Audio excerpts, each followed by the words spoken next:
Oh.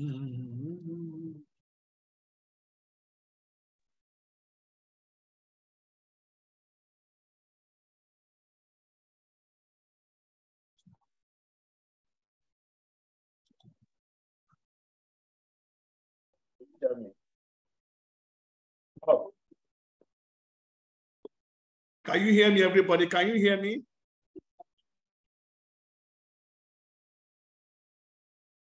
Can you hear me? Oh, good. Microphone check. Thank you.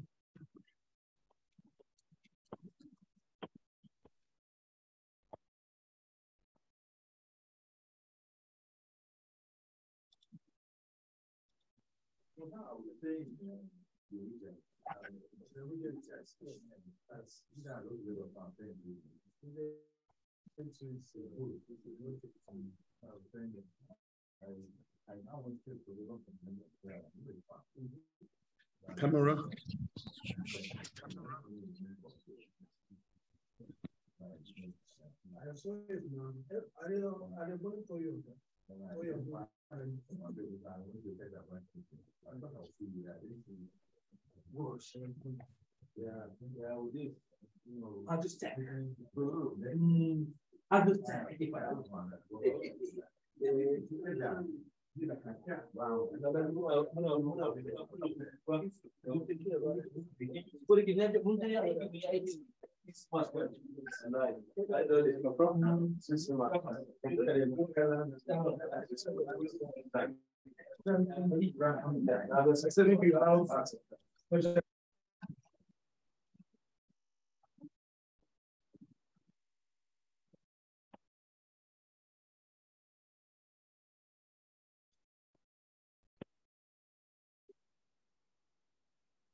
Can you hear me? I can hear you.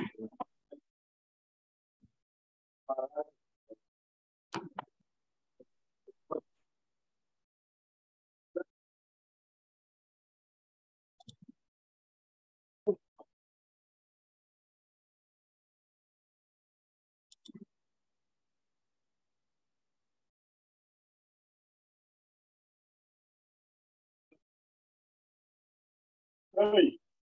Can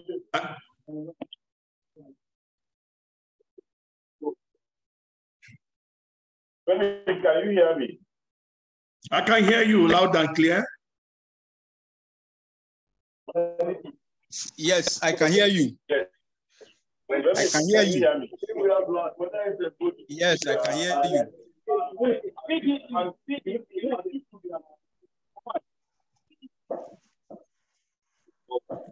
Saw them looking for the title.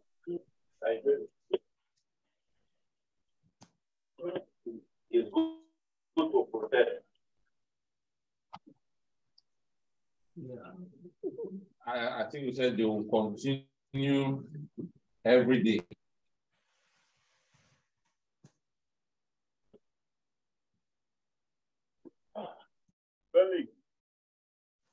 Yes, my chairman, good afternoon. I can hear you. Can you hear me?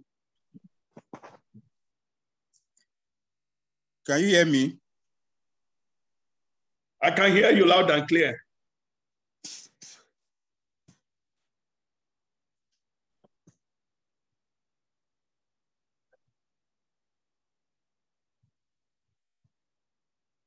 So you'll be at ESC.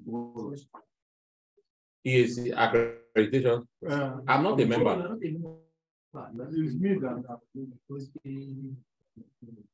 So you have a clash.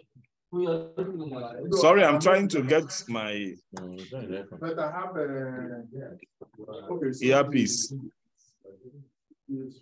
We're gonna hear the book again.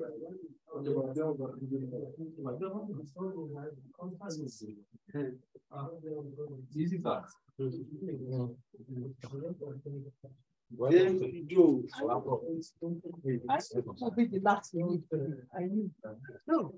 are the last.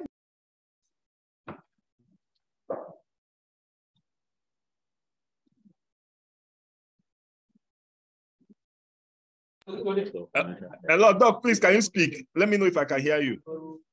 Okay, hi, everybody. Good to have all of you here.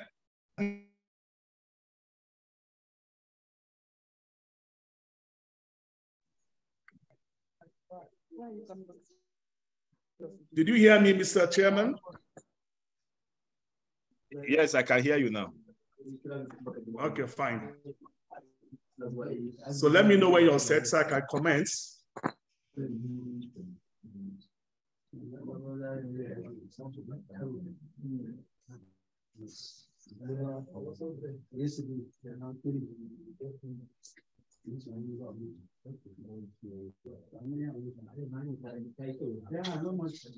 All right, let's go.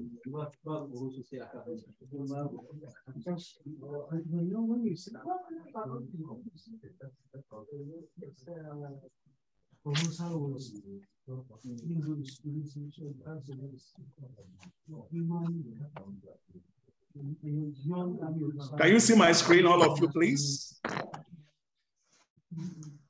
All right, yes. Good evening, distinguished engineers.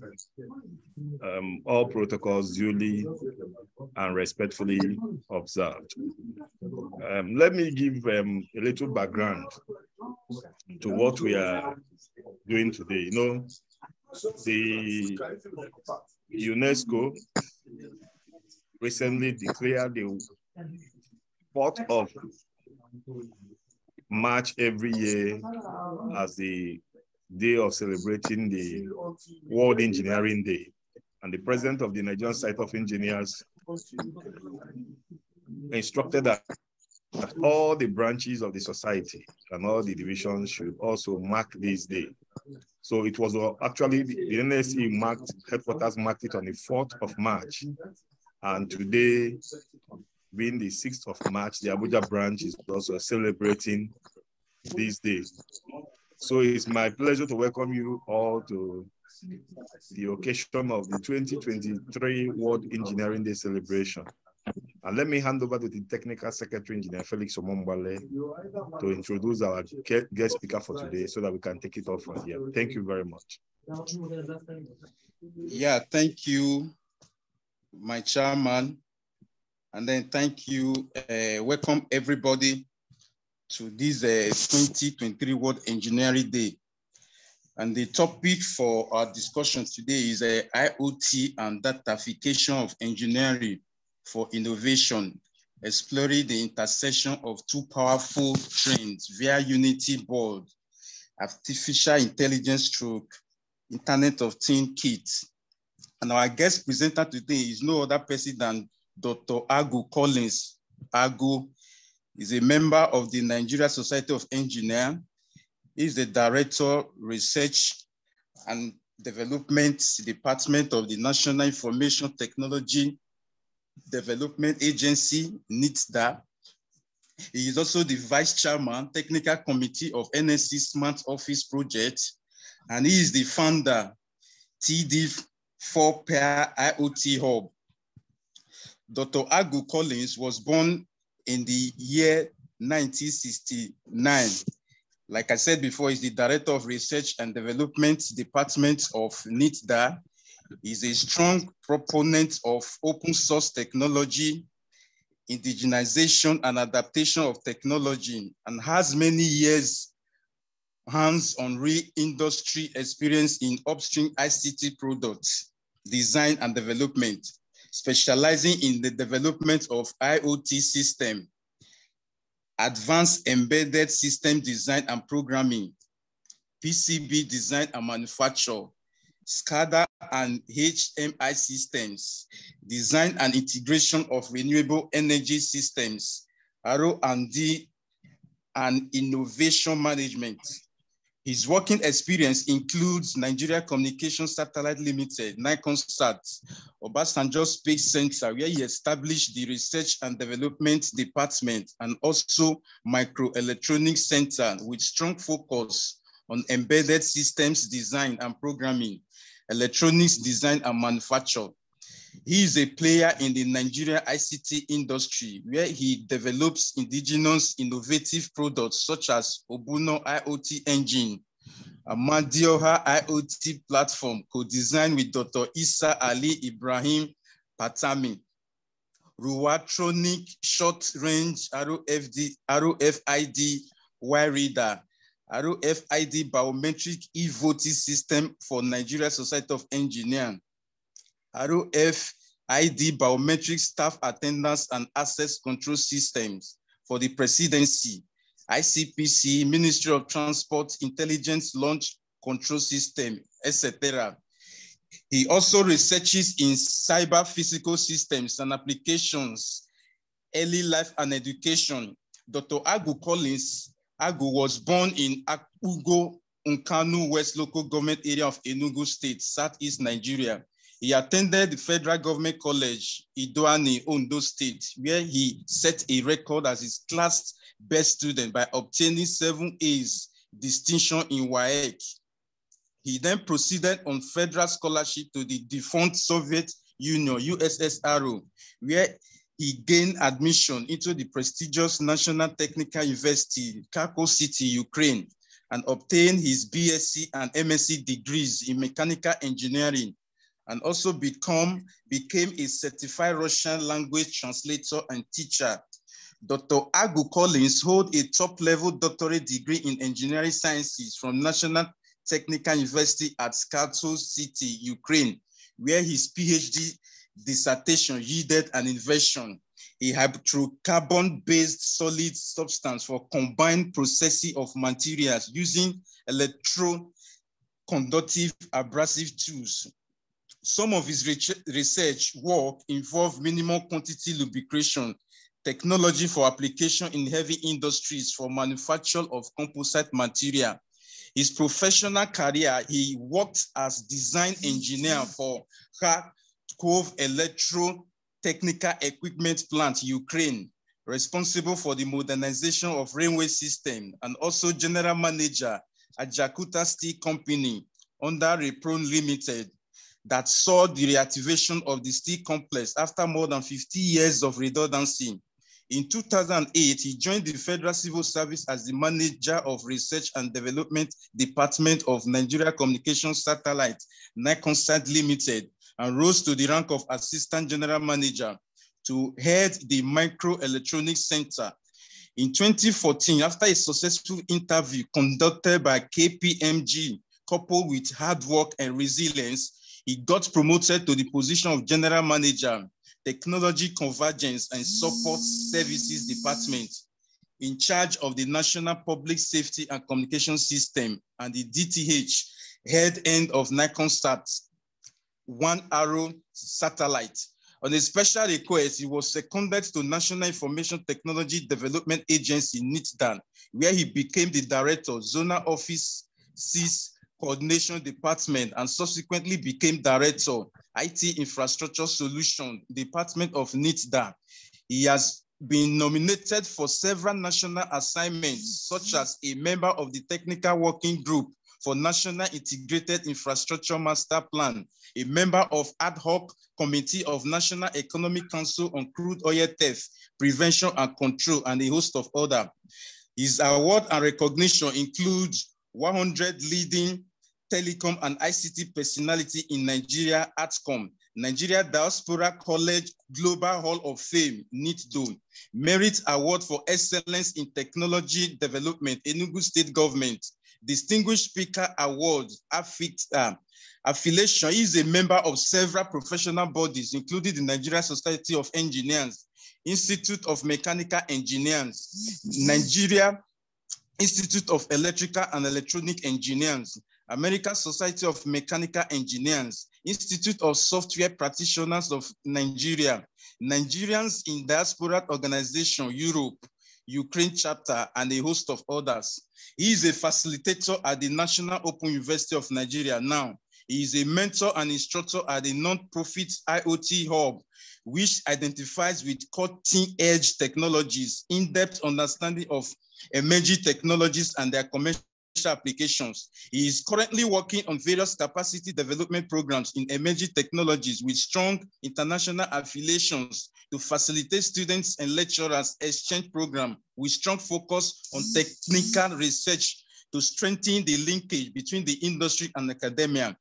He has done so many projects and publications. These include Microelectronics Global Diffusion Through Education, July 2009, analysis of the cutting surface of diamond wheel during process of grinding toxinless carbide tip alloy, published in the Soviet Union Scientific Journal, analysis of energy intensity of diamond spark, electronic discharge grinding of hard alloy using minimum quantity lubrication technology, peculiarity of diamond spark, electron discharge grinding of hard alloys with minimal utilization of solid hydrocarbon lubricant, disighting RFID technology, African University of Science and Technology, March 2014, design and development of Samsung board based on 8-bit, design and development of NFC RFID reader based on PN532 with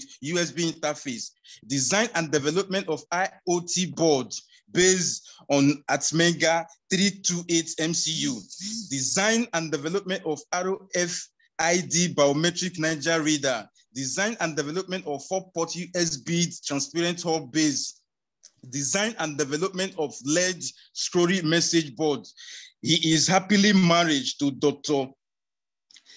Mrs. Natilan Yabloska Agu, and they are blessed with children. Ladies and gentlemen, distinguished engineers, kindly join me to welcome our distinguished presenter today, Dr. Agu Collins Agu, member of the Nigeria Society of Engineers. Thank you. Yeah, thank you very much, Mr. Felix, for the introduction. First and foremost, I want to extend my profound gratitude, first of all, to the president of Nigeria Society of Engineers, Engineer Udil, for creating this enabling environment and for coming up with a lot of innovative ideas that is creating this wonderful opportunity for us. And of course, I would like to also say a big thank you with all humility to Engineer Ben Osioko, Chairman and Society of Engineers Abuja branch, for deeming me fit to be able to make this presentation. I feel really, really honored being here with you people. We try to make it as fast as we can because this is office hours. Let me make just a little bit introduction of myself once more. I'm Dr. Agu Collins Agu. I head the Research and Development Department of NIDA. NIDA stands for National IT Development Agency, with the primary mandate of regulating information technology across both private and public sectors, and also involved in the development of information technology, especially looking at especially considering the pervasive nature of information technology. So NIDA also carries out what they call project clearance for IT-centric projects for the whole MDS. So this is just a few mandates I will mention here. We all know IT is very pervasive. It's an enabler, it's a core industry. So the mandate of NIDA is really, really very, very huge. So Currently with R&D department, my primary focal point is what we call IT-centric R&D. That is applications of information technology to solve priority problems of Nigeria as a whole. And also doing that to also engage in capacity development, especially in the promotion of what we call indigenous technology. Because we believe that when you have your technology or have your know-how, then you can actually adapt it to suit your peculiarities for sustainability. Most of the times, we tend to borrow first world technology to third world realities, and they fail. If you look around, you see a lot of projects that have failed because there was no adaptation of that technology. So my presentation now will be based on, IoT identification of engineering for innovation. The essence why this presentation is very, very important is that engineering is no longer engineering as it used to be. We have to understand that. With the digital transformation era, everything is changing. We are in a data-driven economy. Data is already a currency. Data is already oil, not it will be, it's already happening now. Consequently, every engineering application must be able to be smart. Smart means that there will be connectivity, then it can stream data for predictive maintenance, predictive analytics, and so on and so forth. I'm a mechanical engineer, so it's not enough for me just to design a gearbox for a production process and leave it in the factory. That period is gone. So I must be able, besides designing the metallic part, I should be able to integrate, what we call data acquisition platform that should be acquiring some data and pushing it to me remotely. So I could see the performance of my device on the field. I could know when it's about to, spoil. When it's about to malfunction. I could prepare my workforce equipment, thereby reducing what they call the downtime. So all engineering disciplines are moving in this very direction where there must be data acquisition attached to your solution, and the data should be streamed remotely to maybe a dashboard where you can actually, make sense out of this data using various analytics tool. So without much, let me go straight to my presentation. I'll be sharing my screen. Please, can you confirm if you can see my screen now? Can somebody confirm? Can you see my screen, please? Yes, we can see your screen. Okay, fine. So first of all, I would like to, since this presentation is a commemoration of the World Engineering Day, before, of course, I continue, of course, I would like to also appreciate my boss, the Director General of NIDA, for giving me this opportunity also to make this very presentation. I've been exempted for some of our strategic meetings in the agency. So I really deeply appreciate his understanding and then the importance, the strategic importance of this very presentation. Since this presentation is a commemoration of World Engineering Day, I would like us, first of all, to have a look at engineering. So can we go back to history? What is engineering about? What is the evolutionary trend that engineering has evolved? At what stage are we right now? Because if we don't know where we started from, we don't know where we are going. Meanwhile, please, these are my social media handles. I won't be able to say so many things today. However, I do a lot of publication online. That's my LinkedIn account, Facebook, YouTube. So you are free to copy it and actually see some of the activities that I carry on, especially the YouTube. You can actually see a lot of projects, video-wise, that is IoT enabled. That is also part of the certification that which I'll be talking about now. So let's have a look at the history of engineering. First of all, the word engineering came from a Latin word, ingenium, which means cleverness or inventiveness. Then engineer was used in the medieval Latin to describe, the work of engineers and in designing machines, building fortification, building structures, and so on and so forth. Now, from there, we are all aware of some of the wonders of the world, which the pyramid at Giza in Egypt actually, forms part of the wonders of the world. However, for one reason or the other, the world failed to recognize that for you to build such a pyramid, you must have gone through calculations, mathematical calculation, physics, and so on and so forth. For me, being one of the wonders of the world, I see it as part of an industrial revolution, to be frank. For me, it's actually one of the biggest steps when it comes to industrial revolution, because they put a stepping stone for other industrial revolutions to start. Consequently, For me, we're not in the fourth industrial revolution. We are in 4+1 industrial revolution, which is very, very important for us to understand, especially this is coming from Africa. So we have to learn how to tell our own stories, not other people telling the stories for us. So you can't tell me the first one started from the steam engine, invented by James Watt, and so on and so forth. I beg to differ. The first one was the pyramid, or even the tools, the spears. The primitive man was able to come up with stones as cutting tools. Then the Iron Age man came up. All these are revolutions to me at the end of the day. So engineering has played a critical part in shaping human civilization. As a matter of fact, all the progresses made by mankind today is driven by engineering. So that shows the strategic nature of this very profession which we are, and that's why we should be very, very proud. Not only be proud, we should also be abreast of our own profession.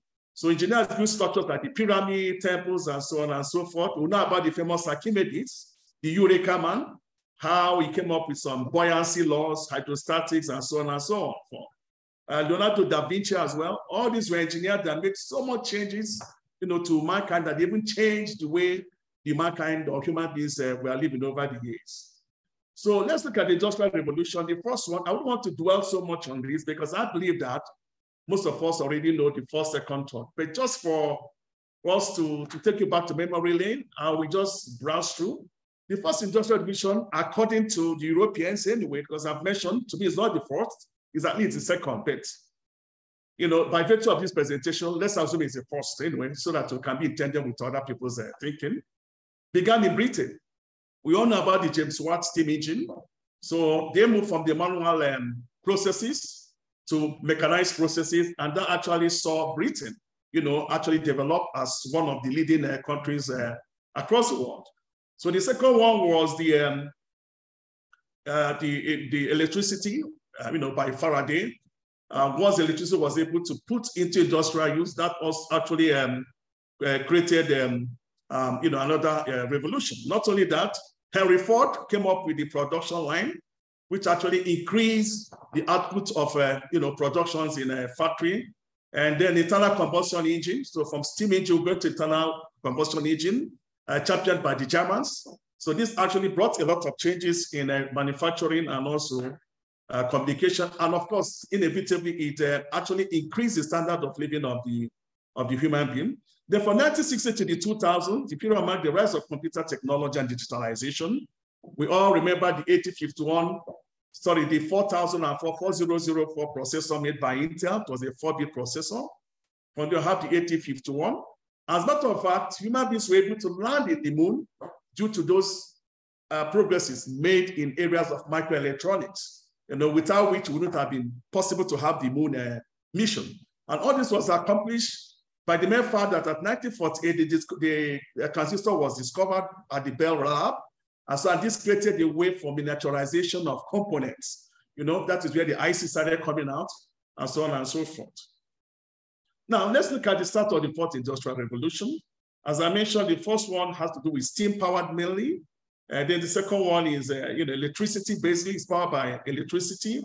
Communications like telegraph and so on and so forth. But the backbone is basically electricity. The third one is where the electronics comes in. That is where the discrete components like transistor forms part of the main building block of those of that very third industrial revolution. Because by virtue of the transistor now, discovered by Bell Laboratories, we're able to miniaturize micro components through what they call the microelectronics. We're able to come out with ICs. We're able to come up with the shift registers, binary counters, decade counters, and so on and so forth. And of course, today, seated here, we're talking about the fourth industrial revolution, which to me is a data-driven evolution. However, the big question remains that how do you acquire that very data before you can do your data analytics and make sense out of the data? Now, let's look closely at the fourth industrial revolution, characterized by the fusion, what we call the convergence of technology. We're talking about the physical world, biological world, and the digital world. All these converge now to drive what they call the fourth industrial revolution. And one of the characteristics is the blurring of lines between the physical, digital, and biological world. A typical example is your telephone now. So this your phone you're holding, is it a computer or a phone? So if you look at it critically, there's a convergence of technology here that makes it basically a hybrid device. So it could be phone, it could be computer, it could be anything basically. Now the word Industry 4.0, which actually aligns with the fourth industrial revolution, was first introduced in 2011 by a group of German researchers who were actually looking into the future of manufacturing. And then the 4 key areas of technology development transforming the industry, just a few I'm mentioning now because these technologies, they keep changing every day. Today we're talking about what we call the quantum computing. So maybe tomorrow night becomes, kind of a mainstream technology, which will have to actually integrate in some of our processes. However, for now, when we talk about emerging technologies or sustaining technologies, we have Internet of Things, which I will talk about a lot today because I'm an expert when it comes to the platform development. And then definitely have your cloud computing, big data, AI, and so on and so forth. So the big question is, what are the key features of the Industry 4.0? First is what they call interconnectivity. As I mentioned earlier on during my intro, that anything any engineer is building now must be smart, it must be connected. It must be able to do data acquisition, it must be able to transfer data. So that creates what they call remote visibility for the engineers through various data analytics and so on and so forth. Automation is there. The use of robot drones and so on and so forth, to create greater efficiency and productivity in all our activities. The data analytics, again, that word keeps coming up. So that shows actually the strategic importance of data. Use of big data, machine learning, gradually to analyze vast amounts of data, and of course, make some business decisions. Augmented reality, some people, there's augmented reality, there's also virtual reality, technologies that actually enhance human perception. You must have heard of what they call the digital twins. Digital twins is also part of what we call the augmented reality, where basically a physical device that is mimicked digitally. For example, you can have remote monitoring of your tank. You can see the fluid level, you can see the temperature. I'll be showing you a demo of a project in TD4Pi Hub in Abuja, which actually are working on now and is actually streaming data. So with that project, basically created a digital twin of your water tank. So we know the water level, we know the temperature, and so on and so forth. Now, what are the potential impact of Industry 4.0? First is increased efficiency. Basically, when you have technology, a lot of manual processes are reduced, and as a result, everything is sped up. The error, or what they call downtime, is reduced. So this translates to efficiency. Then again, improved quality of life. We all know how much maybe Motorola transportable phones used to cost those days. They used to cost an arm and a leg. But as there's an increase and improvement in technology, the prices actually drop. Why? Because the cost of production actually falls, making it easily affordable for most people. And then the same technology can actually be applied for healthcare, maybe remote patient monitoring, remote diagnostics, and so on and so forth. So this actually leads to improve the standard of living. The new business models, as we have new technologies coming out, innovation coming out, new businesses are introduced. A typical example is, nowadays we don't hear about typewriter in the offices, so that is a dead profession already. We hardly hear of Kodak films. Then I must point out, there are still areas you use Kodak films, all the same, but not for your conventional photography, what we call the consumer photography anymore. It has been replaced by a digital camera, and this leads to new business models. So as technology is changing, innovation is coming out, and that drives a lot of business models. Some models will be dead, some will be, some will come alive as well. And of course, job displacement is very key. Now, I want to draw your attention to DAFO, World Economic Forum. There's that prediction that automation will lead to massive job losses. And again, the prediction is that for every job lost, 3 more jobs are created. But the big question remains, do we have the skill set to fit into the new position, the new roles, and so on and so forth? So this is very, very critical for us engineers, where we must upskill and reskill. During Saturday's speech of our president, Engineer Wudil, he mentioned the necessity or the importance of us upskilling and reskilling because technology is changing. So if not able to upskill and reskill, you become a dinosaur. That means that most jobs you won't be able to take part of. You can't take part. Example is like our spreadsheet Excel. I think Excel has replaced a lot of bookkeepers, and other tools that are coming to replace a lot of activities. Most of them must have heard about the chat GPT, how it's really causing a lot of revolution, so much so that a lot of jobs we actually get lost. However, more will be created, and the question is, do you have enough skill set to get into the new role? So it's very, very important for Nigeria Society of Engineers. Also, I must also point out Abuja branch, to organize programs where some of our engineers can come and to create awareness on some of these emerging trends so that they can on time key in there and then upskill, or reskill, because you have to be able to unlearn and relearn nowadays. Very, very important for us, because when you interact with most of these engineers, to be frank, most of them are not really abreast with the latest technology. Something I feel that the Society of Engineers, Abuja branch, being at the national level, that is FCT, they should actually champion that, other people can actually key in. And then we are here as well to assist in those areas where we come up with some projects, get people involved in it, and because you learn more by actually doing. Now, what is the impact on the engineering profession? As I mentioned already, engineers must develop interdisciplinary collaboration due to the convergence of technology now, due to the convergence now. So that means that as a mechanical engineer, I should be able to learn programming. I should be able to learn how to integrate sensors into my solution.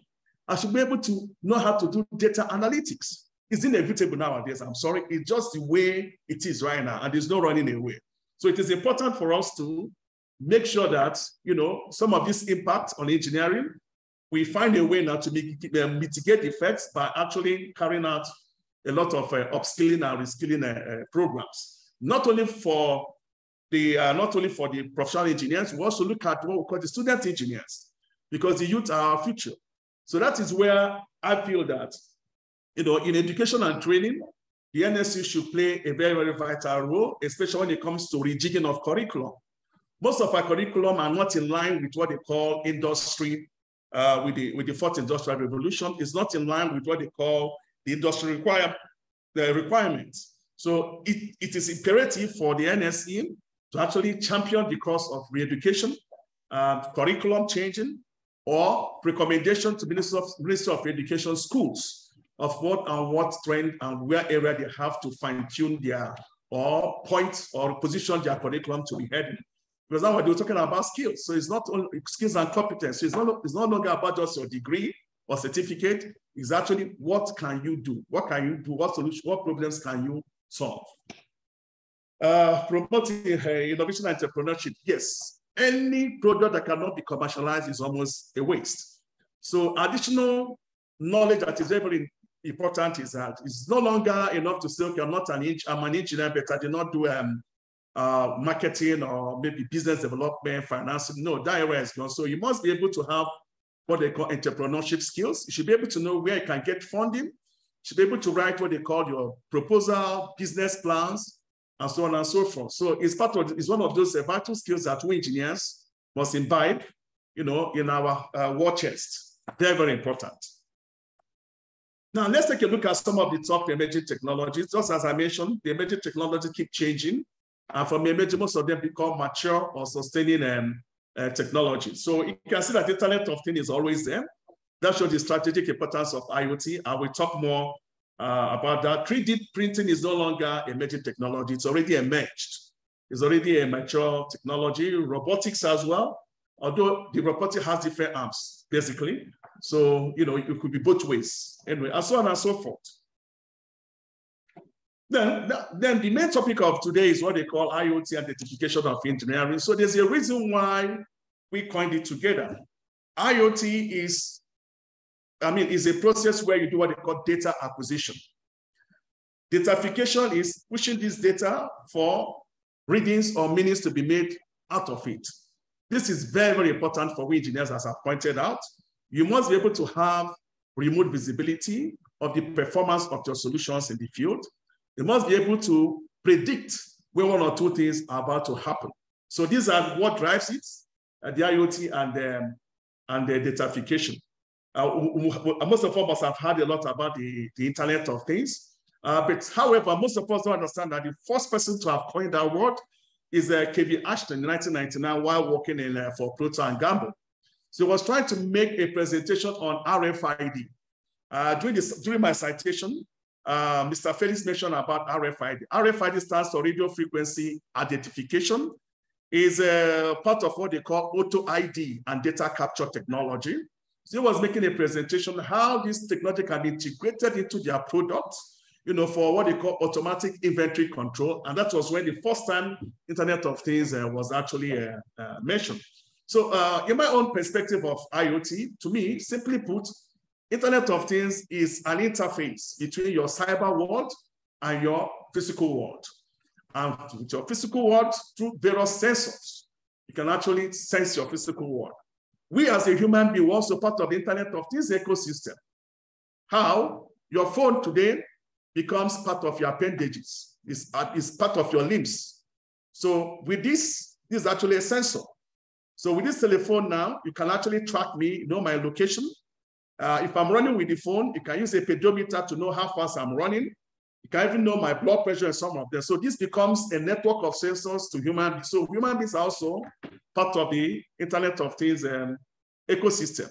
And the good thing about Internet of Things is that it creates that ability for you to be able to analyze large amounts of data for insights and decision-making, especially when it comes to business decision. Now, let's look at the overview of Internet of Things. For those of us that don't understand it proper, there's what we call the PPT. PPT is people, process, and technology. A good example is the difference between digitization and digitalization. So the moment you mention digitalization, that is when process and people are involved already. Digitization is pure technology. That is a shift from your analog data to from your analog world to your digital world. So you have the IoT, network is very, very important. Things, people, as I mentioned, human beings fall in. So it's both the animate and inanimate object form part of the ecosystem of Internet of Things. And of course, data, processes that helps you take your decisions. And then there's what we call the forces of IoT. The first is what they call the computation, control, connectivity, and cloud. If you look at it critically, you can see that they form the pillars of information technology as it is today. So that shows how important IoT is. Having a knowledge of IoT actually translates to having knowledge in other facets of information technology. So let's take a closer look at the four pillars of the pillars of at the 4C of the technology. And of course, Internet of Things is one of the pillars of the fourth industrial revolution. It's actually one of the strongest pillars of the fourth industrial revolution. So if you look at the control component of it, you have the embedded system. Most of you should understand what is called embedded system. That's where your microcontroller comes in, microprocessor comes in, your PCB, printed circuit board comes in, your firmware, hardware, and so on. So all these form the ecosystem of what they call an embedded system. Embedded system is actually what they call a dedicated system that is carrying out a particular specific task normally. If you check your cars, there are a lot of embedded system there. The one that will sense your engine speed is part of an embedded system. The one that can sense maybe your water flow and so on and so forth. So all these are embedded systems. So you may have up to over 100 of them in a car. And that is what makes cars to be very, very smart. And that's what actually drives automation. Then the next one is what they call the computation. Computation is where your software firmware comes in. So there's a reason why I'm actually trying to throw more light when it comes to Internet of Things, because not enough just to mention Internet of Things and we'll go there. We'll just leave. No. We being engineers, I feel that I have the responsibility to create awareness in this very field of Internet of Things, and if possible to decipher the technology, break it down for us to be able to understand. Because we understand the technology, that's where your creativity can come. So you can apply it in various forms, and that what leads to innovation. And of course, with some money to come when it is commercialized. So as I mentioned, the software firmware is part of the computation, and then the cloud is your database, basically. So we can have various cloud application. Most of the cloud application will have what they call analytics tool. For me, I use what we call the ThinkSpeak. ThinkSpeak, think and speak is one word.com. If you check it online now, it's a broker platform. It's actually a cloud platform where they have a lot of analytical tools where they use it to make meaning out of any data you have streamed to that very platform. However, we are working on an indigenous cloud application because if you look at most of the cloud platform, we have the Azure, we have the Amazon. Most of these things are not domiciled in Nigeria and they're not ours. So in case of war, there becomes a problem. We all know what is happening between Ukraine and Russia. And coincidentally, my wife is Ukrainian, so we actually know that the first war they started was what they call the information war, cyber attack, technology attack. So imagine a situation where maybe Ukraine had their server in Russia or vice versa, that server would have been brought down, and what happens? So in order for us to maintain our digital sovereignty, it is very, very imperative for us to domicile most of these strategic platforms. Sorry? Is somebody talking to me, please? Please, can you hear me still? Can you hear me? Yes, yes, we can hear you. Go ahead. Okay, so I think I stopped at cloud. Well, just as I mentioned, it's very imperative for us to be able to create some of these strategic platforms and domicile it in Nigeria, because there should be technological sovereignty, otherwise become a tech slave. And in times of need, in terms of where vital critical decisions are taken, maybe in times of war, because if you look at international politics, you don't have a permanent ally or a permanent enemy. So the dynamics could change anytime. So like the cloud, we're working with Unicorn. Unicorn is the first company to have developed the first humanoid robot in Africa. So I've had several visits from his team coming to NIDA, where we're discussing the broker platform. What are the features we want there? What are the other uniqueness we should add to it to reflect our popularity as Nigerians and so forth and so good. So I'm quite happy that that is actually going on to actually increase what they call our local content when it comes to technology deployment. Then the last but not the least is on networking, connectivity. Those days, you can see how technology changes. Everybody was watching for CCNA, if you could remember, be certified as Cisco. Then the bubble burst. So today, Cisco is an endangered species. For every, how do I put it now? So much so that Huawei has outsold Cisco 7 times. Not only that, for every 5 calls made in the whole world, 3 of the calls, they go through the Huawei switches. So that shows you the trend and changes in the ecosystem. So now the CCNA, I'm not trying to undermine anybody, is not as important as it used to be. Why? Because network is already software driven. Networking is software driven. Everything is smart now. So you don't have to manually configure your network. You open up your Wi-Fi, it acquires through the DHCP, acquires the IP address and does a lot of magic. So, and that is why you see Cisco, they're trying to move into core technologies like Internet of Everything for them to survive. So technology changes. So you cannot sleep. You have to always update yourself. It's either you innovate or you die. So the saying goes. Now let's look at the generic architecture from my perspective. Please, if I'm very fast, you have to tell me, please. If I'm fast, you have to tell me if I'm a bit fast, because I'm looking at the time as well. We have the broker platform I've mentioned, gateway, RTUs, remote terminal units, sensors, communication, and then client at front end. I wouldn't have to break this further. It's actually in line with the first slide, the last slide I showed on the architecture of Internet of Things. So your broker platform is like the TeamSpeak or your cloud application. Your gateway is your communication gateway. Now, there are various gateways you can use to backhaul your data. You can use your cellular network. You can use your satellite network. You can use your Wi-Fi. You can use what they call the WPLAN, what they call LPLAN, low power wide area network, and so on and so. Then sensors I mentioned already. For you to be able to interact with your environment, you have to do that through sensors. And some of these sensors actually drive what they call embedded AI. I think I'll talk on that later if there's enough time. Then Unity board becomes the brain. Unity board is actually the platform itself where the data acquisition is happening. That's a platform where there's an intelligence that is programmed through algorithm to the microcontroller or microprocessor. Then the commutation is what they call switching. It could be your switching of your gate, switching of everything. Today we'll talk about smart technology, smart city, where maybe if I'm coming to my house, the gate should be able to open for me and so on and so forth. So that falls under communication. So this is just a brief of the ecosystem. Basically, I mentioned about it being one of the pillars of I mentioned about IoT being one of the foundation stones of the fourth industrial revolution. So I will not dwell much on this very area. So I'll just move fast. So now, what is datification? That is a big question. What is datification at the end of the day? Yes, I've thrown quite some light there, but let's try to look at some of the definition. First of all, let's look at datification, process of converting non-digital information to digital information. It could be your analog information to a digital information. And again, it's a process of capturing data from various sources, including physical sensors, devices. Sensors are very key when it comes to capturing data, or what we call data acquisition process. Sensors play a lot of role.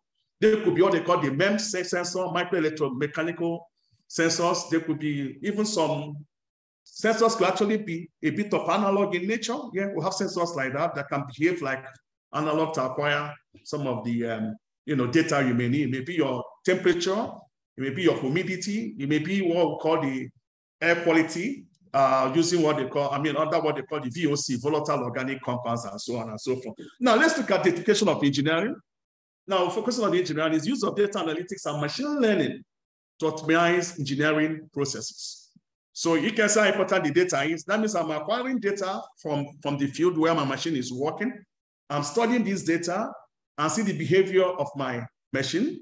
And then from those behavior now, I could create a mathematical model where with the data set I have, I can actually predict what is happening in the field. And this is done through machine learning, where you basically train inanimate objects like your machine on how to behave. But this is done only through data. Without data, you cannot have AI. Without data, you cannot have a prediction. ML doesn't work. ML, machine learning, works with data sets. So that shows the importance of actually data acquisition when it comes to our general engineering. So if you don't have a platform to do that data acquisition for you, then you cannot have data analytics. That means you're blind. You cannot do predictive maintenance, predictive analytics. You can't even improve on your product, especially when your product is undergoing what they call field testing, okay, where you have deployed it to see the behavior. So if you don't have real-time streaming of data, you can hardly monitor the behavior. To be very, very difficult, especially if you have a long distance between the project location and you yourself. It becomes a very big challenge, because you can't depend on human being to be, to be giving you those information. It could be false reading, and also there could be what they call disinformation. That is intentional misleading information that is punished to you. Now, in manufacturing, IoT devices can be used to monitor equipment performance and optimize production process. I mentioned it already. Example is your gearbox. How do I know the temperature of the oil within the gearbox? How do I know the viscosity? How do I know the rotation speed of the shaft? How many revs per minute, and so on and so forth. So with the appropriate sensors, I can get all these information relate to me, and then I can start monitoring what is happening in the energy sector. So I think I will share a little bit. I will deviate a bit. When the current president of Nigeria Society of Engineer Woodil, was still a director in the Nigerian Electricity Regulatory Commission, he paid a visit to the hub in Kuje, that's the TD for IoT hub in Kuje. He told us that one of his biggest challenges as a regulator was they don't have visibility to the transformer nodes. That they have a situation where the GENCOs supply lights and the DISCOs don't take the light because people are paying estimated billing. So whether I use the light or not, you still pay. So it doesn't pay some of the DISCOs. Please don't quote me. I'm not saying all of them, some of them to give you light, because all the same, you pay the same amount of money. So he was asking us, can we come up with a solution that can help them monitor the transformer to know when there's light and so on and so forth. So I'm happy to tell you people that solution now is basically ready. I'm talking with respect to the energy. So that solution now can even detect when the electricity pole is tilted. If you have a pole and it's bent or it's falling, it can actually report itself to a dashboard.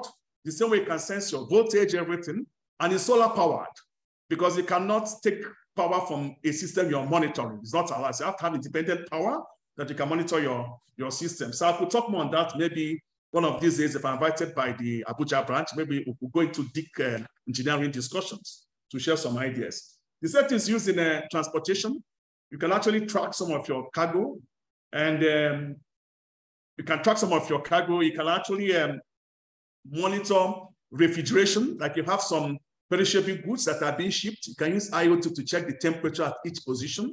Right now in the hub, we're working on what we call a smart passing container. IoT based. This idea came through during the COVID time because some vaccine need to be transported in some strict conditions. So we're coming on right now with an IoT based vaccine container where the vaccine is put into the container. It takes the temperature, it takes your location. All this information is streamed to a GIS, that's Geographic Information System. So I could be in Abuja and see how the vaccine is being transported. So if the temperature goes above or below certain threshold, I'll get an alert so I can monitor it easily. All this is thanks to Internet of Things. All this is also thanks to data, because without data being streamed to a dashboard, I wouldn't know what is happening. So that shows the importance of IoT and datafication. So on and so forth. So I won't dwell much on this very slide. Please, if I'm moving too fast, you have to tell me. Now, the big question is, what are the impact on innovation? Okay, what are the impacts on innovation? A typical example is the healthcare industry. IoT devices can be used to monitor patient health and provide real feedback to doctors. Now, there was a system we developed during the COVID lockdown. I was so scared, I had to run to Abuja, where I stayed for almost a month. So some of you that are following my YouTube, you can see there's a remote patient monitoring system which we developed. Because one of my greatest worry then was people are dying. You have few doctors attached to so many patients. So how do you monitor 1,000 patients, just one doctor? How do you monitor them? So we came up with idea of how we can use sensors. We introduced sensors like your oximeter, pulse oximeter, that checks your oxygen concentration in the blood. We introduced electrocardiogram. We introduced your thermometer and also introduced what they call the air quality sensor. So all this was supposed to be attached to each patient, and each of the data is relayed remotely to the patient's account, where if you have permission, you can actually view, because data privacy is actually very, very important. The same goes for agriculture, smart agric. How do I know the NPK content of my soil? How do I know the moisture level of my soil? How do I know when to water my plants remotely, not to make the soil to be waterlogged? How do I know the desertification? Because if you look at the SDG, climate change is one of is top on the high agenda, not quite long. I think COP22 was in Sharm el-Sheikh in Egypt. So IoT can actually be used to monitor, climate changes and so on and so forth. Construction industry as well. So they have a lot of cases of collapsed building. Is there no way we can have some sensors in this building that as there's some micro displacement happening, okay, we actually send information to us to actually see, okay, this building is about to collapse. What can we do on time? Can we evacuate everybody from the building to reduce the loss of life? Our Internet of Things can actually solve this problem effortlessly just by introducing the right sensors at the building, at the foundation. Another sensor is what they call the inclinometer. Digital inclinometer can actually sense the angle of tilting or inclination. So if it gets above if it gets above range or outside of the range, it can actually send the alarm. So for our civil engineers and structural engineers, I think the chairman is a structural engineer. He's a well-known, very, very strong structural engineer.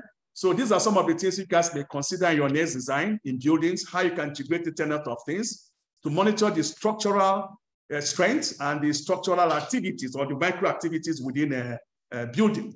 We all know that buildings also move, like the tall buildings, when there's high wind, they have some displacements and so on and so forth. So invariably, Internet of Things cuts across all industries, absolutely. All industries that you need to acquire data, do data analytics, that is where the Internet of Things comes in, so long as data is required. Now, having said all this, the big question is, where have you done this? Where have you seen this happen and so on and so forth? As I mentioned already, I'm a founder of TD4Pi Hub. TD4Pi stands for Technology Development for Poverty Alleviation Initiative. That hub was created for a purpose. And why it was created was we wanted to get people below the breadline to be involved in knowledge acquisition.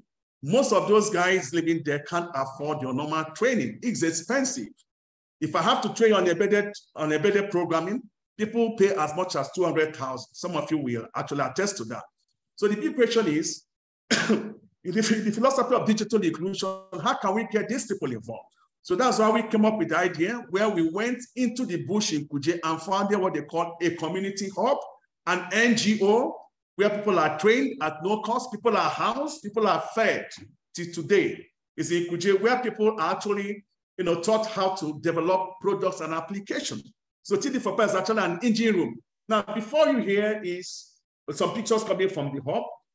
The far right here, I don't know for you. Okay, the far right, yes, sorry, the far left here is actually an IoT device we have developed. It's a solar-powered remote reservoir monitoring. Today we'll talk of oil theft, pipeline vandalization. So this is a device that can tell us the volume of tank before crude oil is exported. So I don't need somebody to be writing it down or dipping stick to tell me no. This very device tells us everything, solar power. So the issue of power is not there. Then it can stream to your satellite, can stream to your cellular network. So I can get real-time volume of any reservoir, maybe it's oil, gas, or what have you. Then the middle picture now is actually a system that is working collaboration with NIDA. It's for also remote monitoring, but right now we're deploying it in NIDA to monitor the water tank.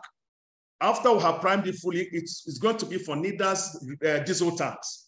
NIDA has offices across Nigeria, so we want the admin people to be able to have a dashboard where they can see the level of diesel across the whole NIDA operations. So that translates to, first of all, visibility. Secondly, we have what they call planning. Because if I know my volume, I can plan ahead. When there's, if I know how much I'm going to consume, I know how to order it. Then the system can automatically order for the supply. But the good thing is that things like pilfering, stealing of fuel, and so on and so forth, that is basically nullified because you can't steal fuel from there. Because whenever it detects the VDT, when the rate of volume with time becomes anomalous, it will flag it. Because we know the normal consumption of your generator, and so on and so forth. So a lot of people are showing interest in that already. So the last picture here are some of the young people in the hub. Some are coming from Michael Rockbara University. Some are coming from Futmina. Some are coming from ATBU. Some are coming from also Futo, Owerri. So they come for the IT, some come for internship and so on and so forth. And whenever they come, they go out with a new skills because they are lucky that we are doing so many things hands-on because you learn more by doing, absolutely. So now this is a picture of Unity board, which I'll talk about. Why Unity board? So sorry for my cough. So let me switch off the AC. Sorry about that. I think I'm a bit here. Sorry. The code is coming. So the big question is why Unity board? Unity board is an indigenous data acquisition platform championed by the current Minister of Communication and Digital Economy, Professor Isa Ali Ibrahim. Yes, when the board was developed, he was still a doctor, but that's it. Recall that he was my immediate boss. He was the past DG of NIDA before he became a minister. So we worked on this. And the essence of working on it is the philosophy of adaptation of technology. Can you develop technology that suits your peculiarities and so on and so forth? So Unity board came up from there. And so far, we'll be training people on it, on how to apply it to solve various problems. And also, upper there is a picture of the tank monitoring system. The red thing you're seeing there is the GSM antenna. Then inside the small box you're seeing there will be environmental sensor. So the advice I give to everybody is that anything you're working on, any solution you're deploying there, make sure you acquire as much data as possible. Data now can be monetized. So whatever we're pushing out there, for example, the box you're seeing there is acquiring environment data for us. It's taking the humidity of the atmosphere, the pressure of the atmosphere, the temperature of the atmosphere, the air quality. All this can be streamed to NISRIA. NISRIA is under the Ministry of the Environment. They check out for emission. It can be streamed to maybe the UNO for climate change or whatever. So this is something you can monetize. So any application you're deploying or solution, make sure you acquire as much data as you can because it's money. The more you acquire data, the better for you. It can be monetized. Very, very important. Now, what I want to now is let's look at a case study. Take out your phone, snap the QR code, please. It will take you to a website. If you can, take out your phone, snap the QR code. It will take you to our broker platform under TeamSpeak, where we have live monitoring of the water tank I mentioned. It's taking the volume of the tank, the percentage volume of the tank, the temperature of the tank. It's doing some graphs, and so on and so forth. So it's a typical example of where IoT meets with data as well. So we have data being streamed from an IoT device called Unity Board, and then data now is being pushed to a platform called the broker platform where the analytics are done. That is certification of whatever reading is being done, and meanings are made out of it. So if you scroll down, you will see the graphs, you will see the days. If you scroll up, you see the gauges showing you volume, temperature, and so on and so forth. Please, were you able to open it? Have you opened any of the site? Are you successful? Can somebody respond, please? Are you people with me or not? Yes, we are with you, sir. Yeah, were you able to open the site, please? The website? Okay, let me proceed. If you have questions, please jot down your questions. We get to that later. So right now, we're looking at the Unity Board closely. So Unity Board is an IoT AI STEAM education kit. Okay, why STEAM? Before, we are used to hearing STEM, STEM. STEM is already passed. STEM is what they call the analytical thinking now. So STEAM means the idea is application. That is where the creative thinking comes in now. Very, very important. That is what is driving innovation. And that is what is making your certificates and degrees not too relevant, but more of what you have, what you can do with your bare hands. So we're coming back to the past. So going back to history, where a man is actually valued or evaluated by what you can do with your hands. What can you do with your talent and what have you? So it's no longer, I have a degree, I'm seated in the office doing nothing. That era is basically gone. So that calls again for upskilling and reskilling of our engineering workforce, starting from the students, not even students, starting from nursery school. Nursery school. Right now we have programs like Scratch developed by MIT, where kids are learning Scratch. And the Unity Board is also compatible with what they call S4A, Scratch for Arduino, where kids as young as 6 years can start learning programming using the Scratch interface, which is more of iconic or graphics and so on and so forth. Now, if you look carefully, you can see the website of the Unity Board. So you can get more information about Unity Board by hitting the website, unityboard.ng. You can get more information on that, though it's still under development. So I won't waste more time justifying what Unity Board for, but in a sentence, it's for teaching, learning, and also for field application. So it's not enough just for you to learn something, you get your certificate. What Unity Board does that, you learn with it IoT technology, it also enables you to use it now to apply to solve a problem within your vicinity. And that problem can lead to innovation, can lead to startups, can lead to, how do I put it, income, absolutely. So with your permission, I'll just skip through this very slide, okay? Then of course, it's as I mentioned already, is a collectible kit. It's made in Nigeria. As a matter of fact, Unity Board is made in Kuje. It's made in TD for Pi Hub Kuje. Young boy sold out the board and everything. Just the bare board we got from China, but the sobering board bring up, the firmware, the SDK, the DLL, and so on and so forth. Everything was made by young people who trained in Kuje. Absolutely. And of course, what is the special, how do I put it now? What makes Unity Board special? Most of you must have heard about the Arduino hardware ecosystem, which is the largest hardware community in the whole world. Most of you must have heard of Arduino Uno and so on and so forth. So during the design of Unity Board, we reference Arduino. We reference more like a literature review. So we got all the pitfalls of Arduino, all the pitfalls was what we worked on with the minister and then changed it to suit our peculiarities. And some of the challenges they're having here is the cost of shields, switching off a load. Sorry, this load should be 220 volts. It's not 22 volt, please. It's 220 volt VAC. Please, AC voltage. It's not 20, it's 220. I missed the zero. I was in a hurry. Then voltage interfacing. We all know that the voltage is going lower, because of heating. If you look at maybe Pentium, Core i9 processor may have over 5 billion transistors. So the issue of heat comes up when we talk about this process technology, microelectronics. So they try to lower the voltage as much as they can. So from the 5 volt TTL, now we're going to 3.3 volt. Now the trend now is 1.8 volt. However, there's some legacy devices that are still using 5 volts. They have one using 3 volts. So you cannot talk to each other. So have a voltage translator on board that will solve that problem. Memory deficiency, today is data economy. So where do you have your data storage? So have on board 16 megabytes solid state storage, SPI protocol. Let me not get too technical. No, so many, you can see everything here. No board RTC. If you are doing data logging, Arduino hasn't got a clock on board, so I cannot do time stamping. For example, I'm monitoring a river basin. Let's take River Niger. I want to check the flow rates. I want to check the volume of water there. I want to check the electrical conductivity, the turgidity, and so on and so forth. I need to be putting timestamp on when such information left. Why? Because if you push it to the server, there could be latency on the server. So you can land in the server after 5 minutes. I will take the server time for 5 minutes, which is false. So there's real time, there's real need to have a timestamp institute from the source where you're sensing. So it's getting to the server, you exactly know the right time. So Arduino, but they don't have real-time clock. Just as you have your computers, the clock always comes on when you switch off. So it's also out. So the same thing you have on the board, and so on and so forth. And again, there's what we call the IMU, Inertial Measurement Unit. It's part of the MEMS technology, micro electromechanical system technology. I mentioned about the smart electric poles that can detect the tilting.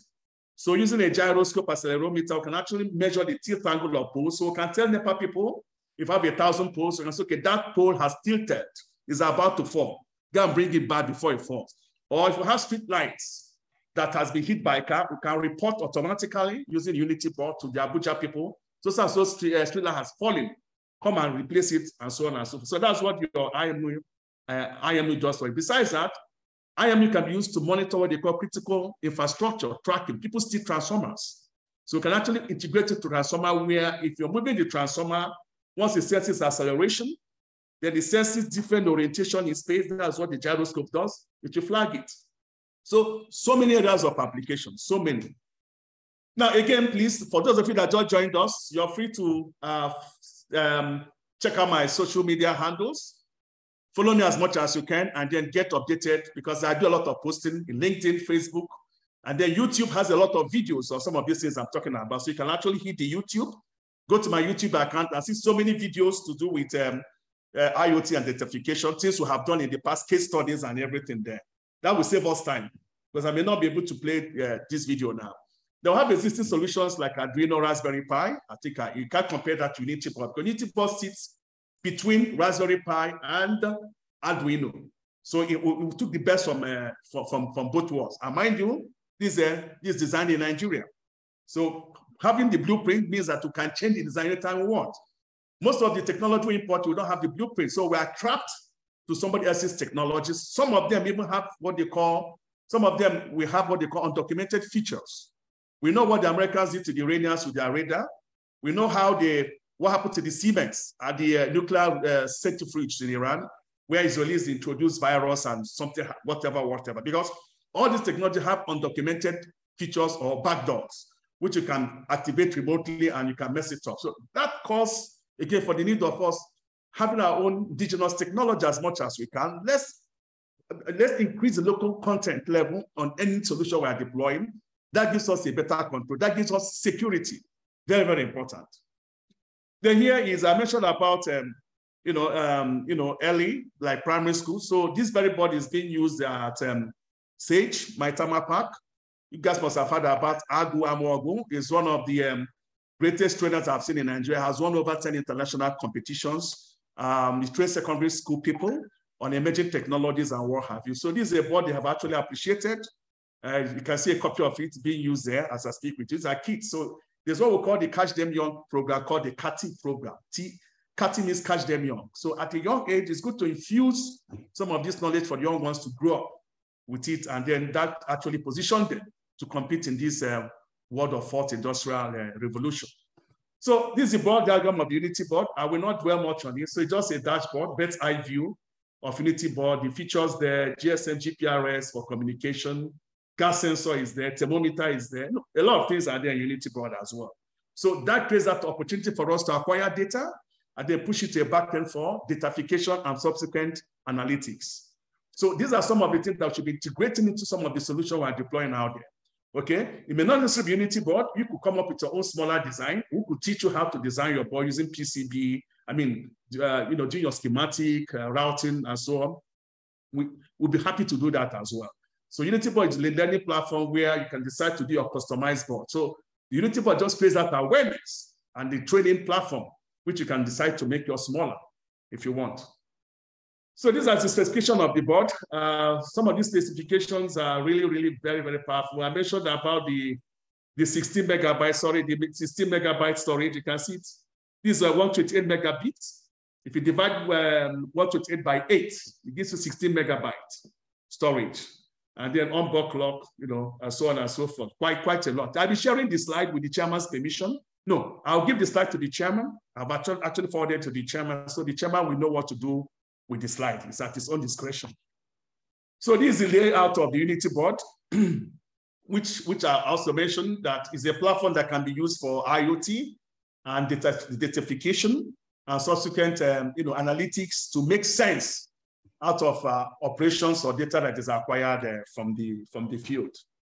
And okay, let me just move so these are the field applications. The big question is that where can this be used? Now I want to draw your attention to the programming interface. It is platform agnostic, the Unity board. That means that it is neutral. You can use any programming language to program it. You can use your Arduino Uno IDE, Arduino IDE. You can use your graphical programming environment like Zod, AdoBlock, Scratch for Arduino. I mentioned that already, S4A, Miniblock, ModeKit. You can use C language, you can use assembly language, and so on and so forth. So it's very flexible, open system. You can use it for learning embedded programming, developing and testing firmware, smart technology, tracking systems. No, so many things you can use it for. This is just a few. So these are some of the links. You can use it, but I don't think you need this link. I've already given you my YouTube account, so you can push the YouTube, go through the various video there and see which of them. Now, the big question is, what is the big deal about Unity board? What's noise all about? Now, to show how novel it is, or some of the new things we have introduced, we created a competitive matrix between the Unity board and other existing board. We have the Libelium. Libelium is one of the costliest IoT platform in the whole world. It's made in Spain. We have the Flyport, uBlock. We have Arduino Uno. They also have the Raspberry Pi. That's the last one. So this is a competitive matrix, which you can see what the advantage Unity board has over all these existing platforms. Then adoption strategy. This is where Abuja branch comes in, NSE. I feel that NSE should champion the creation of mentorship programs. Very, very important. It could be collaboration with the TD for Pi Hub, or I wouldn't know, come up with that model where we could actually teach people, not only teaching them, because they should be different from your conventional classroom teaching in the university, and then your what they call industry teaching. That is where the engine room comes. We have some practical application. You feel everything work practically, you know more. So that's the model we'll be adopting, where you learn to apply that technology immediately. I feel that NSE Abuja branch actually drive this, where we can create some programs. Intermittently, we can identify some people. Let me tell you one thing, okay? I'm also a member of NI-MEC-E. I think that was missed out. Nigeria Institution of Mechanical Engineers. Sometimes they say they don't have money. I say, listen, you shouldn't be complaining about money. An engineering body should be making money for goodness sake. Come up with a solution, go to Dangote, go to Julius Berger, try to solve their problem using your indigenous solution. You don't see that when people come and give you money. Come up with your own products for goodness sake. Commercialize it. A lot of things can be done as engineers. I mean, this is engineering profession. But sometimes we're looking for money from outsiders. We're turning to beggars. Let's come together and come up with solutions. In Nigeria, there are so many challenges which are called opportunities, for goodness sake. Numerous challenges. These are opportunities for engineers to come up with solutions that can be commercialized. Then these are the award. The Unity board won an award from the Ministry of Education. Neither won the EdTech Development Agency of the year. I think that was 2020, based on Unity board, because it's also an education technology platform. And of course, the board has been approved by National Council on Communication and Digital Economy as an education technology platform. So you can see the link to the approval, everything is there. So after the FEC, the next most powerful is the National Council. So it has been approved as an education technology platform to be used from primary school to secondary school to universities and so on and so forth. And again, it's made in Nigeria. That is the beauty. It is our product. We can customize it. We can train people on it and so on and so forth. So that is why we're looking at a model, maybe with the Abuja branch, where we can try to procure a lot of these boards to bring down the cost. Because in the electronics industry, the more components you buy, what they call bulk purchase, the unit prices drop. I think most of us are aware of this. Because the essence is that we want to make this to be affordable to the ordinary person. Very, very key. This is a training you be trained. You must have the board in front of you. Not you train, you go, no, you must have it. to practice with it, try to solve one or two problems. Just when you have your laptop, a board like this should be a companion, because that's the only way we can start developing numerous applications, because we have talented workforce, I bet you, just that they will need technical mentorship to put them in the right perspective. Yeah, questions should be answered later. So these are the reference materials. Unity board, so it's at my Google Drive, all the whole materials, more information. The user manual is also there, so it's still work in progress. Then again, it is trademarked. It's protected already by the Ministry of Industry. So the name and the device already trademarked against, forgery or what have you. And then in conclusion, I think I read this out. The Internet of Things and the certification of engineering are transforming the way we design. You see that? The way we, I'm in a meeting. The way we design, see that what design is there, means that from concept, from the conceptualization, you can join me, Prof, sit down here. From the conceptualization stage of any project, that must be an integral part of it, from your design stage up. You must have the way of putting a data acquisition platform, to be able to have remote visibility of the performance of your products in the field. Build, operate our world. While there are challenges associated with this transformation, the benefits are significant. By embracing datafication, engineers can optimize processes. How do you optimize process? You optimize process when you have visibility of what is happening, or when you have visualization of the processes that are happening remotely. That is where you can say, okay, fine, this is not working well. I have to change this, I change that. But if you don't have that IoT, you don't see, you're blind. So it helps to optimize processes and reduce cost, of course, and drive innovation, absolutely. So these are key things we engineers should actually be looking at, how we can build capacity, reskill, upskill for our engineers in various fields to be able to apply this technology that can acquire data, create Internet of Things, and then through datafication can do data analytics to give us what they call remote visualization of what is happening to our solutions out there in the field especially. And with this, you can actually predict failures. Like in breed, what they call catastrophic failures can be averted, because before it happens, you're seeing it happening. Look at the building collapse happening every day, for goodness sake. Yeah, there may be substandard materials, no doubt. So is there nowhere structural engineers and civil engineers can come out, how we can integrate sensors as a requirement to some of these buildings, so that before it collapses, we're already seeing it happening, for goodness sake. Because some of this collapse could be due to some geological activities on the earth. We saw what happened in Turkey, the earthquake, massive earthquake that hit there. You could be some of these things gradually happening, or tremors we may be thinking of, whatever, I don't know. So I would say thank you, Darlo, and I'm ready to take some questions. Thank you very much. Over to you, Mr. Chairman. Yeah, thank you, Doctor. At 3:25, how long did it take me? Yeah. That's like 1 hour. Yeah, have some people are raising their hands, please. So let's take some questions from them. Okay. Yeah, thank you, Doctor, for the wonderful presentation.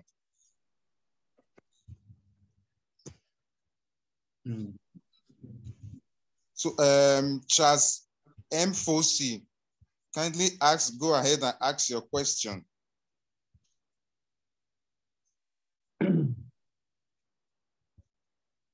Charles M. Fossey, are you there? Can you hear me? Yes, we can hear you. Go ahead with your question. Afternoon, sir. I want to appreciate our guest speaker, and I have a lot of questions, but I just want to tell him that I'm also into automation. What we do in daily basics, we write program to control device equipment. We write program on CMN and Embraer, and I'm very, very happy to be part of this session. I really benefit a lot as an automation person, and I will tell him that I'm going to write to him officially to invite him to my facility to see what we are doing. And I'm sure that under his guide, we are going to do more than that. Thank you so much. Okay, thank you. Thank you, I appreciate. Thank you so much. Yeah. So do I respond briefly to what you said? Okay, quickly respond so that. Yeah, I understand. So I think it's better to respond per question. It makes it easier. So thank you very much. Really appreciate that. I feel, what you can do, I think we need to have a coordinated approach to our, to our plans or requirements, please. So I would really advise that since this presentation is being hosted by the Abuja branch of NSE, such request should go through the chairman, please. It makes it better. It becomes coordinated than everybody having to write separately. So all requests should go through the chairman, Mr. Osita, chairman of Nigeria Center of Engineer Abuja branch. Please, I think it makes it better. Thank you very much.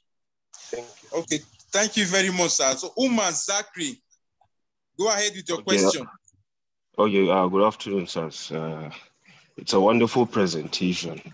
However, I'm a master student of computer science, and my research focus is in smart cities, and technically IoTs and what have you will be brought to bear.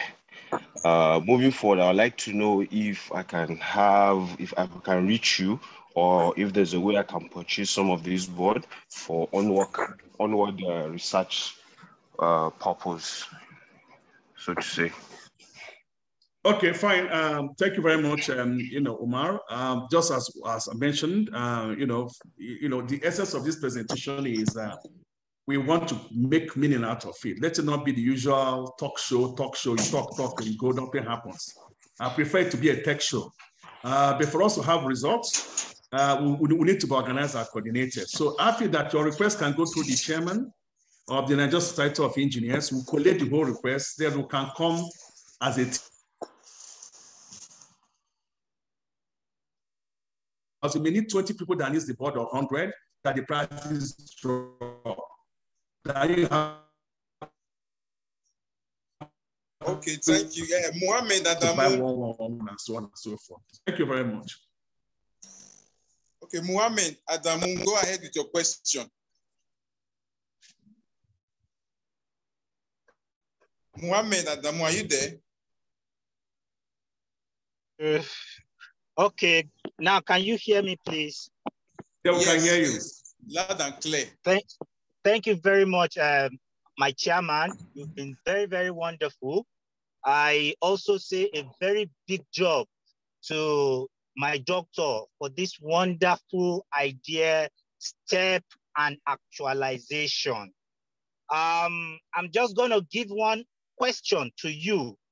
I'm not sure how well it has been incorporated, but from my experience and this kind of system that I've had cause to use in my past encounters and projects, these are common things in them. Being a technical person, that I do normally notice it, and in some cases, it is very tough to challenge immediately. But I know if I have this opportunity that we have now, talking to somebody who is producing it, he can actually go in and make it one of the distinguishing factor among others in the town. Now, the problem is very simple. These are sensors of all forms to pick whatever activity that are going on, call it mechanical, thermal, it's basically mechanical or electrical, then digital or analog, all right? Now, in most of this collection, the transducers used, the technology vary from one point to another, and they have their inherent error from picking the natural substance into electronic and probably registering it. How much has been done to detect variance, all right, from the external situation to what the transducer pick before it goes into the sensor, so that we can have a more reliable, correct, and accurate data? And to what percentage of accuracy do you give every object that is captured by this item in the measurement? Thank you, sir. Okay, I think I'll answer the question, but I'll get a bit technical. Thank you, Mohammed. Thank you for the question. Very, very. Please, if you have asked your question, can you raise your hand down? Put your hands down if you have asked. If I've answered your question, please just put your hands down. Don't forget. Then Mohammed, okay, I think I've gotten your question. There's what we call calibration. Sensors have what they call calibration. Some of them have what they call auto calibration. A typical example is your ultrasonic transducer. When you're using ultrasonic transducer to determine volume, that volume now depends on temperature. You know, the speed of sound is 340 meters per second under STP. So as the temperature increases or decreases, it affects the speed of sound. So that is where calibration comes in, and that is where your thermometer comes in, where we have a digital thermometer that will read the temperature there, put it into the equation to make sure that it has accurate reading. Otherwise, your reading in the morning will be different from the reading in the evening. Now, there's what we call the delta. The delta is deviation. Delta could be positive or negative, okay? So if I have a new sensor now, I will test it and see the deviation from the norm I have here. So I may have an air talon thermometer, like an air talon that is already calibrated. I have a new sensor. I will check the calibration. So if the delta is minus or plus, what I do is that on the firmware I'm developing, that is application now, I may put +1. I get it, or -1, depending on the deviation. Is it negative deviation or positive deviation? That's that part. The third one is that every manufacturer has a data sheet. Any sensor you're getting, there's a data sheet that comes through the sensor. That data sheet is like your Bible or Quran, which tells you everything about that very device. So in line with those information you have, in developing the firmware, that's the brain, you know, the brain of it, integrate all those information into it, and it makes it work effortlessly, absolutely. So the board itself, the board hasn't got a calibration on itself. Let me put it this way. The board is an agnostic platform that enables you to plug any kind of sensor you want, and then stream data from that sensor. So the only sensor we have on board, and I think I've mentioned it to you, we have the accelerometer, 3-axis accelerometer, 3-axis gyroscope, with automatic calibration. Why automatic? Because they have a closed loop system, what they call TXCO, temperature compensated crystal oscillator, that senses the temperature and is a closed loop. So the deviation is basically close to infinity. I mean, infinitesimally strong. The next one we have on board is a real-time clock. The real-time clock has the same mechanism of closed loop, TCXO, with very, very small deviation. We're using, okay, for information, we're using DS3231. You know, so the deviation is minimal. Other ones you plug into the board, you have to reference the data sheet of that device and then correct it in your programming. Thank you very much. Yeah, thank you. Can I speak? This is Clegg to say. Hello. Oh, yeah, Cletus, go ahead, please. Yeah, thank you. Thank you, Doc. Thank you so much. Thank you, Abuja branch, for making this available. Doc, I am into fabrication of machines. And, as a matter of fact, we just started using computer numerical control machines. But the challenge we have is in having people to operate these machines. Very big challenge. Is there any way, you know, this can be simplified that our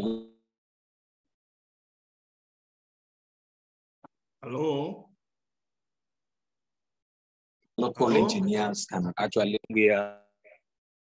Okay, go ahead, please. I lost you a bit. Charles, go ahead, please. I hope it's not coming from my end here. Okay, his phone is ringing, most probably. Hello? Yeah, I think we lost him. Yes, I've gotten his question. I think I'll answer. Maybe when he comes back, I'll repeat the answer again. Well, so you see, for any automation process that's about to automate a machine, you want to give it brain or you may want to make it smart. Now, it depends on the level. Okay, there's a level that will need a PLC. PLC is a programmable logic controller. It could be your semantic S7 that wants you to program it, or maybe ladder logic or STS, structured text language, no, anything. So it depends on how complex automation is. But if it's a simple automation, you can actually use the board. You can use the one Unity board for automation if you want. But if it's a complex one, then you have to use a PLC for that, basically. Because the Unity board now runs at 16 megahertz. I mean, it does 60 million instructions per second. So most PLCs may be higher than that. So it depends on areas of application in automation. So it depends on what I want to automate. It depends on the sensors you're using. Are you using a simple proximity sensor? Are you using an SPI protocol, I2C protocol, one-wire protocol? So it's on case basis. It has to be treated. So I cannot give a generic answer to this question, but it is possible to carry out automation. Thank you very much.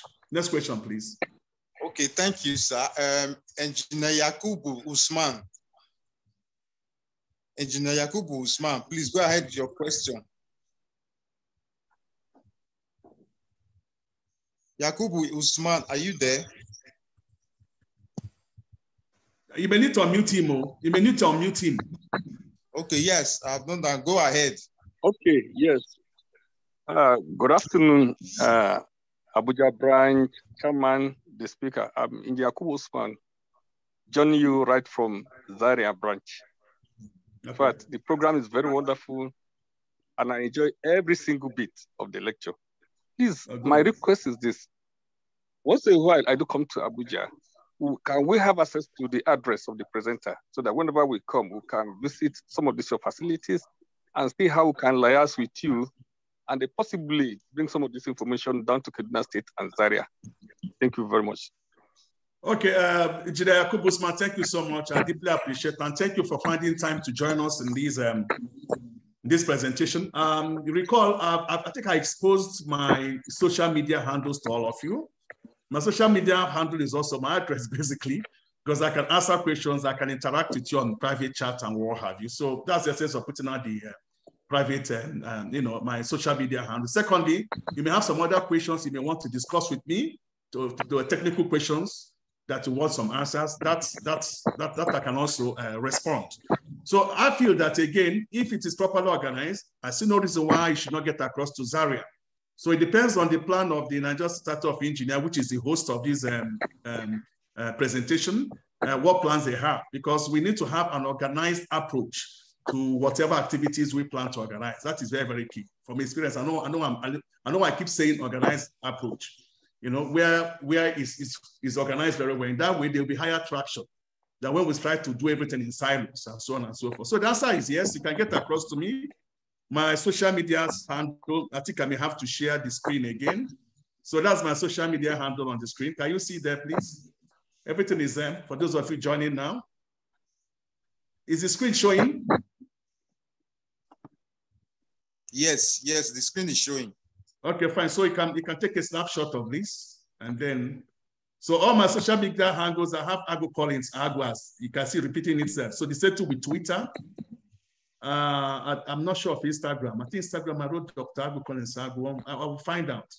But all my social media handles starts with Agu Collins Agu. So you can easily search and get me through. Thank you very much. Yeah, thank you, Dr. Agu Collins Agu, for the wonderful presentation. So let me hand over to my chairman, Engineer Ben O.C. Oko, fellow of the Nigerian Society of Engineers.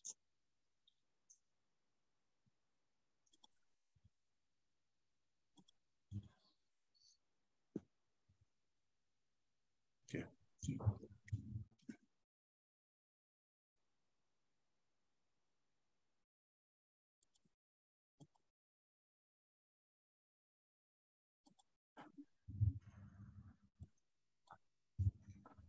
Hello, sir. My chairman, sir. Go ahead.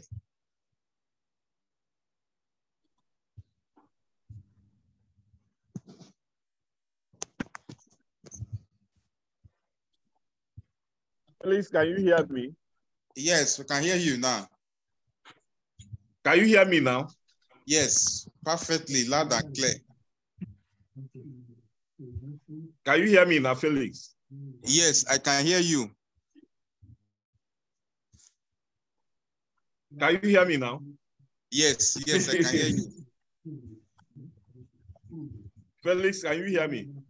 Yes, I can hear you. We can hear you. We can hear you. We can hear you. Okay, all right. Thank you so much. Let me especially thank some of the very senior engineers who joined us for this program. Engineer Kunle, Adekunle, Adejumo, and Engineer Chris Abuja, Engineer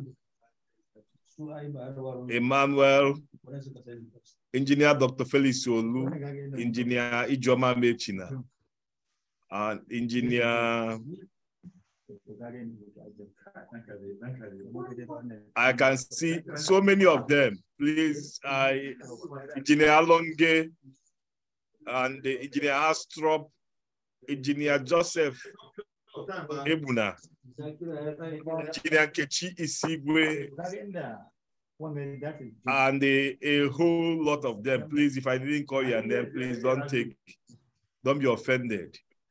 I want to sincerely thank all of you for being part of today's program and also for your commitment to the cause of the branch. And I most especially thank the members of the executive committee who has worked assiduously to ensure that this program is a success. And finally, to our presenter, Dr. Collins Agu, I want to say a very big thank you to you and also for your love and passion for the profession and your commitment to this cause you are driving. I assure you that we'll do everything possible within our reach as a branch to give you all this necessary support you need. God bless you all and do have a very wonderful day. There are people who joined us from the background who are here with me. The president of Koren is also very much around listening live and direct. And my very good friend, Professor S.Z. Abubakar, who is also here with us. So thank you very much and God bless you. See you in 2024 as we celebrate once again the World Engineering Day. Thank you and God bless you. Thank you. Bye. Thank you for having me. Bye. Thank you. Thank you. Bye-bye. Please, before we go, if you did not send in your email, please quickly type your email address so that we can send the presentation, the slide to your email. Thank you so much.